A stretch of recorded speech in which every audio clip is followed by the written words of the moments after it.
Hi everyone. So finally, let's begin with discussing about the corpus callosum. First of all, most important thing which you should know is that the corpus callosum is the largest commissure of the brain, interconnecting the cerebral cortex of the two cerebral hemispheres. Okay. So first of all, let's begin with discussing about the parts of the corpus callosum. So in a total, you have 4 parts of the corpus callosum.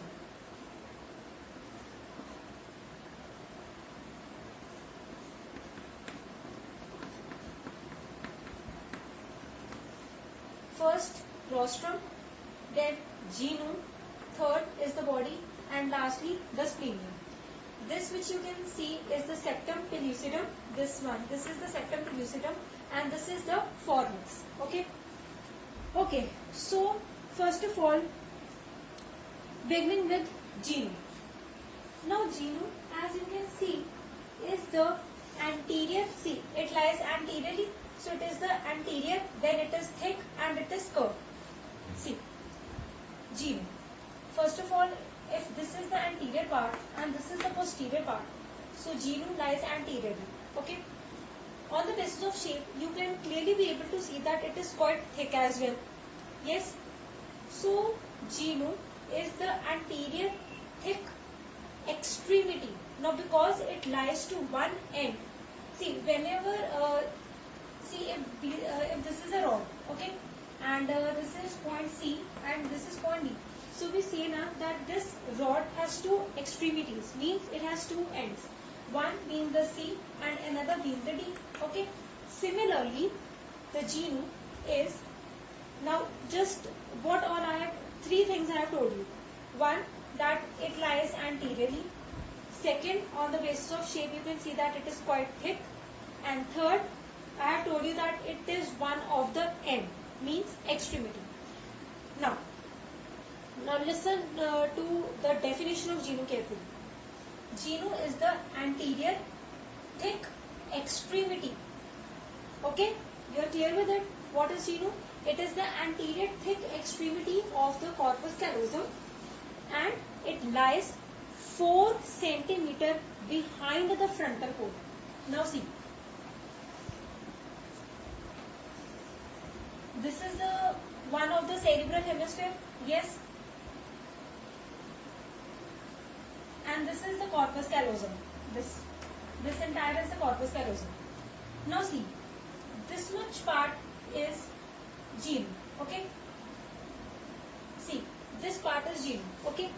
And while discussing on the initial lectures of the neuroanatomy, I told you that there are 3 poles: the frontal pole, the occipital pole, and the temporal pole. Yes. Now see, genu, the distance between the genu and the frontal pole is 4 centimeter. Have you got what I trying to say you? That see, the distance between the frontal pole and the genu, like this distance is 4 centimeter. Okay. So you can also say that genu lies 4 centimeter behind the frontal pole. If this is the frontal pole and this is the genu, and you know that the distance between the frontal pole and the genu is 4 centimeter, so even this would be correct to say that the genu lies 4 centimeter behind the frontal pole. Yes. Okay. Now next, the fibers of the genu curve forwards, okay, on either side into the anterior part of the frontal lobe, forming a fork-like structure called as the forceps minor.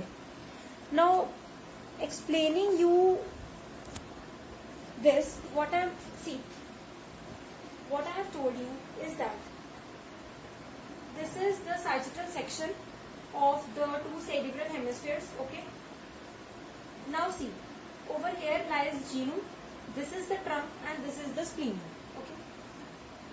The fibers of the genu will curve forwards, means genu के जो fibers हैं वो आगे की तरफ bend करेंगे and they will move to the anterior regions of the frontal pole. Okay. Now as you can see, they are forming a U-shaped structure or a fork-shaped structure. Yes. So this U-shaped structure or fork-shaped structure is referred to as the forceps minor. Okay. It is referred to as the forceps minor. See, just telling you again a short recapitulation of genu. See, first of all, genu is the anterior part. Okay, it is quite thick and it is one of the extremities. So thus, the definition of the genu becomes that it is the anterior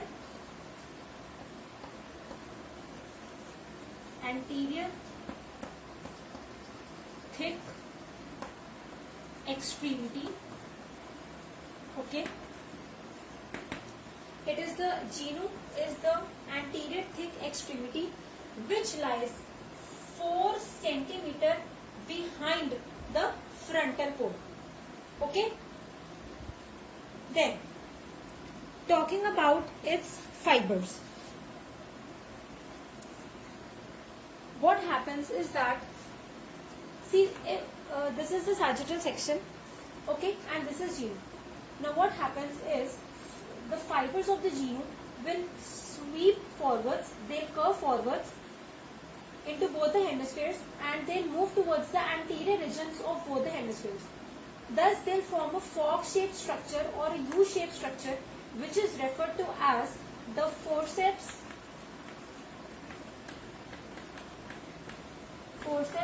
minor.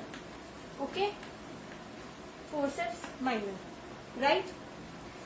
Now, heading the discussion forward to rostrum. Now see, what happens is that, now this was genu. The genu will only extend forward, okay, as a thin curved prolongation. Okay, मतलब कि जो Jinu part of corpus callosum है वो आगे की तरफ नीचे की तरफ एक्सटेंड करता है as a curved prolongation and this curved prolongation is termed as rostrum.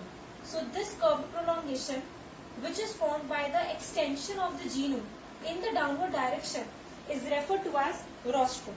Okay. Now, the rostrum will interconnect the orbital surfaces of the two frontal regions. See, now this was the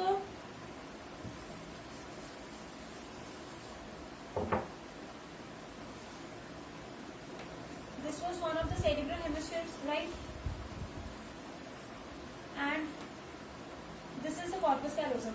This thin prolongation, this thin prolongation which you can see is the rostrum, and the rostrum will interconnect because it is a part of corpus callosum, and corpus callosum, as I have just told you, is a commissure. So this will connect the orbital regions or the orbital surfaces of the two frontal lobes. Okay. Now, heading forward towards the description of the body of corpus callosum. No, not body, it is trunk. More precisely, this region is called as the trunk of the corpus callosum. Okay, so in a total you have 4 parts: rostrum, genu, trunk and splenium. Remember, it is trunk, not body. Okay, so now as you can see, this was the anterior extremity, and after trunk I will be explaining you about the splenium. So just by the time you remember that splenium is the posterior extremity. Yes. Now you can see the trunk is that region of this entire corpus callosum which extends between the anterior and the posterior extremity. Yes. Now, coming more scientifically and technically about the definition of trunk. The trunk, listen very carefully. The trunk is that region of the corpus callosum which extends between the anterior extremity genu and the posterior extremity splenium. Okay. Now, the trunk will connect most of the regions of the parietal lobe. Once again, coming back to the diagram of one of the cerebral hemispheres, we know that this is the frontal region, this is the parietal, this is occipital, and over here is the temporal. Now, here you have your corpus callosum, and here to here is the extent of the trunk. This is trunk. So by the location, just visualize it. That trunk will be connecting most of the parts, and more precisely the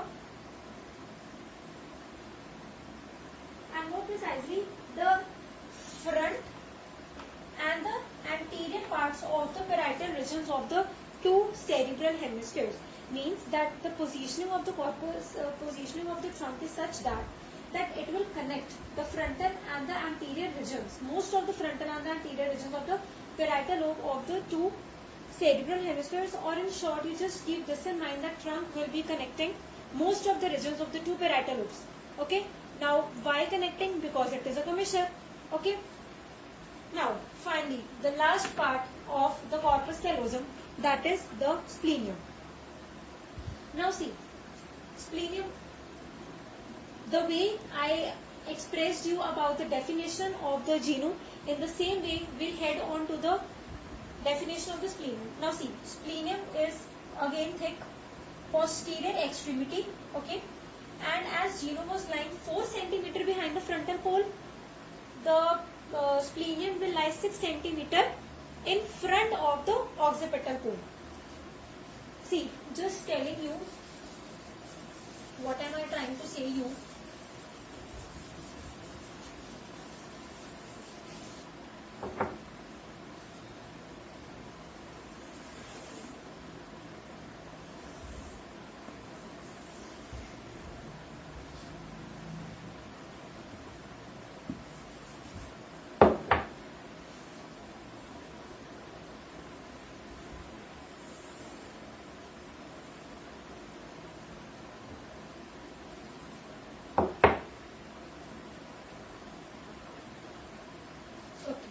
Now see, this is the frontal, parietal, occipital and temporal. Okay. This thin prolongation is rostrum.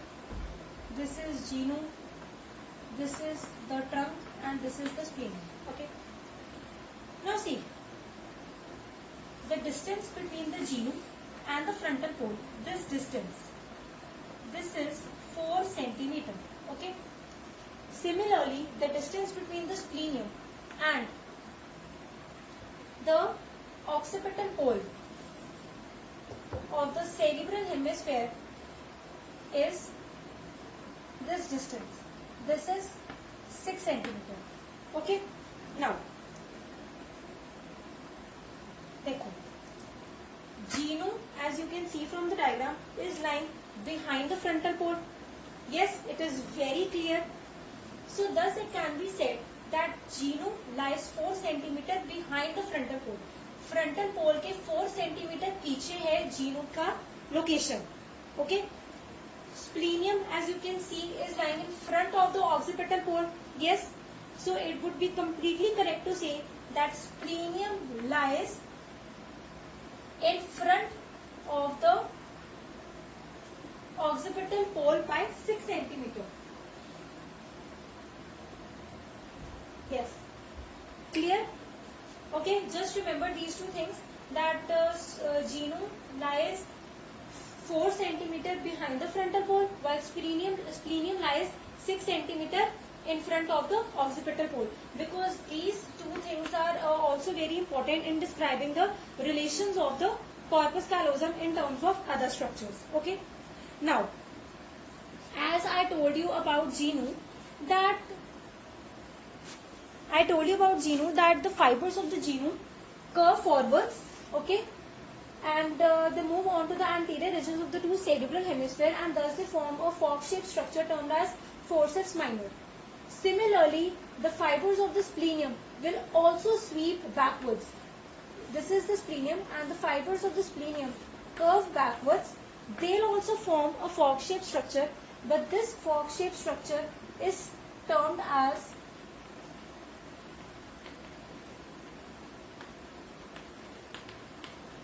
forceps major. Okay, remember the curving, the sweeping of the fibers of the genome in the anterior direction formed a group of fibers, or they formed a structure which is termed as forceps minor. The same condition means that when the fibers of the splenium will also curve, but they'll curve backwards. See, what I mean to say is that this is genome. जीनो के fibres आगे की तरफ curve करके एक structure बना रहे हैं. Okay, and this fork shape structure is referred to as the forceps minor. Similarly ये स्प्लीनियम है. स्प्लीनियम के फाइबर्स पीछे की तरफ कर्व करेंगे एंड ये भी एक फॉर्क शेप स्ट्रक्चर बनाते हैं जिसको फोर्सेप्स मेजर बोलते हैं. Okay, are you clear with this? Now one more thing, there is a term which is called as tapetum.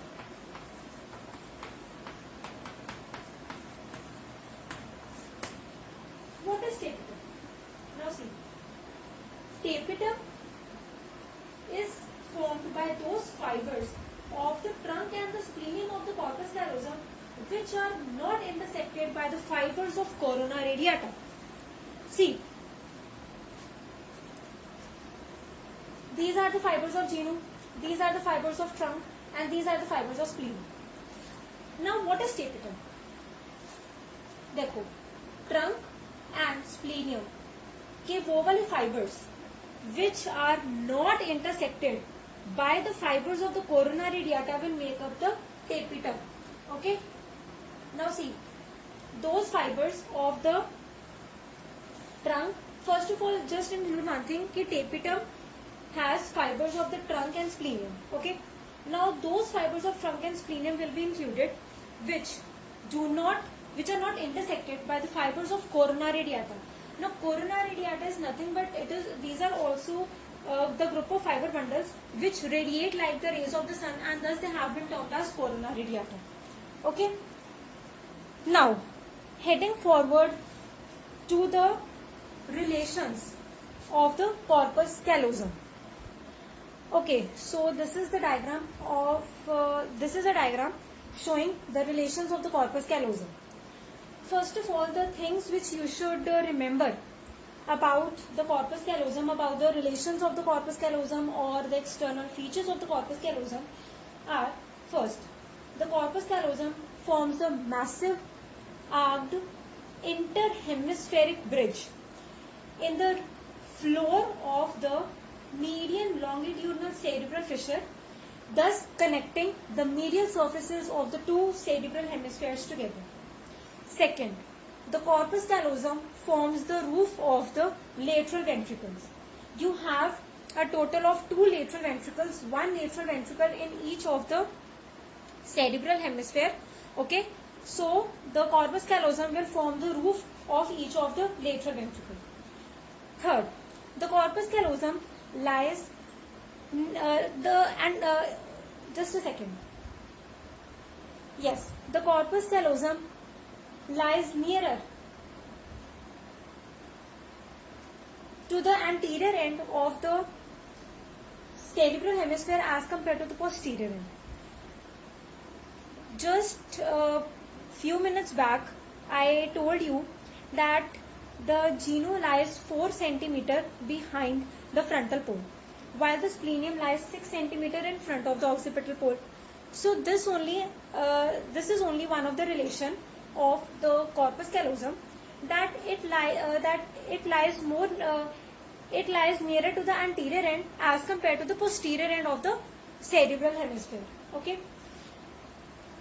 Then in the sagittal section, this is the sagittal section of the cerebral hemisphere, or more precisely it can be termed as the medial surface of the cerebral hemisphere, where we saw that this corpus callosum is roughly a C-shaped mass of fiber bundles.